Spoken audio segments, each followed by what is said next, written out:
In the early Chofs, there was this person who was in the United States Army, and he was stationed overseas. I think it was in Germany, but I'm not sure. And he came home to America for a while in the middle of his term. And then when he was ready to go back, someone convinced him to go ask for a bracha by the Rebbe. So he got an appointment to go into Yechidus the night before he was supposed to leave back overseas.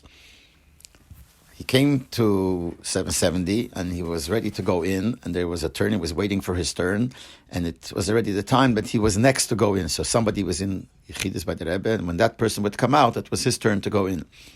And when he's waiting there, someone told him that the seder is that you write a zettel, and you write your request on the zettel, and when you go in, you give the zettel to the Rebbe, and the Rebbe reads it, and then he answers what the Rebbe wants to answer. But he hadn't written the zettel, so they said, okay, write it now. So he went into the shul upstairs, and he gave him a piece of paper with a pen, and they told him what to write. So he sat down and started writing. And he managed to write the heading as you would always write, Kveit Kedushas Admor Shlita. And then he was going to write his request. But after he finished this line, the person that was inside before him had already come out. So they came running to him. He says, the person came out, it's your turn, you got to go in, the Rebbe can't wait. So he had the paper in his hand, and he ran over, went into the Rebbe, holding that paper, which all it said was Kveit Kedushas Admor Shlita. It doesn't say what he wanted to write, that he's going overseas and asking for a bracha. And when he walked in, the Rebbe saw him walking in with holding a zettel in his hand. So the Rebbe stuck out his hand, and he gave the Rebbe the zettel.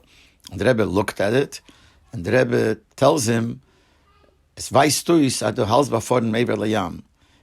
that you're planning to go overseas.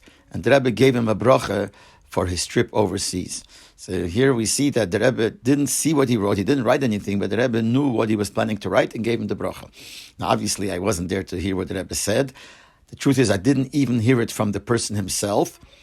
But the next day, I heard it from different people who heard it from him that night, that when he went out of Yechidus, this is what he told over to the people.